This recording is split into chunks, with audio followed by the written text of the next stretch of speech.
Talking of the policy initiatives by the government of Kerala, I'll limit myself to the government of Kerala's initiatives. We in the state, everyone knows that there is climate change. We believe the IPCC's successive reports and frame of policies based on the projections given by IPCC. But we didn't limit ourselves to believing the IPCC report.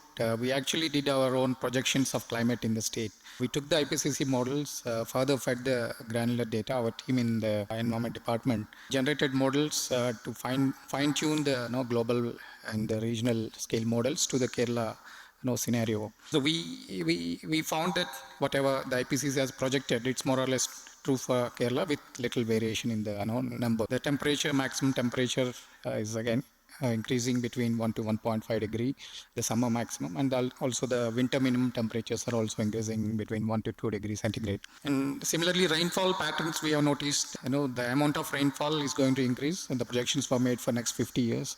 And the intensity of the rainfall is going to be severe, especially in the non-monsoon rainfall, which is going to be severe. That will cause a lot of problems for our planning. And based on these projections, the speakers in the morning, Jyotilal sir and also CEO Narendranath, they mentioned about the government's plan to achieve carbon neutrality by 2050. But we have crunched the numbers a little more in the environment department. We looked at the state-specific greenhouse gas emissions, because once we know this is our number, then we can plan better. And we did that estimation for last 14, 15 years. And then we plan to continue it every year so that we know where do we stand in terms of GHG emissions. So at present, as of 2023, that's when we stopped it, and we'll be doing it for the successful years later.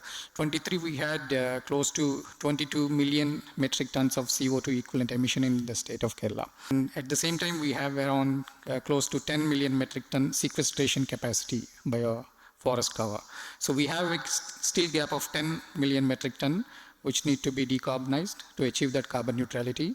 But the scenario won't be similar in every year, because the projected energy use is going to be increase every year at very high rates. So we need to bring down the energy use in the transport sector, which is a major user of the energy in the state.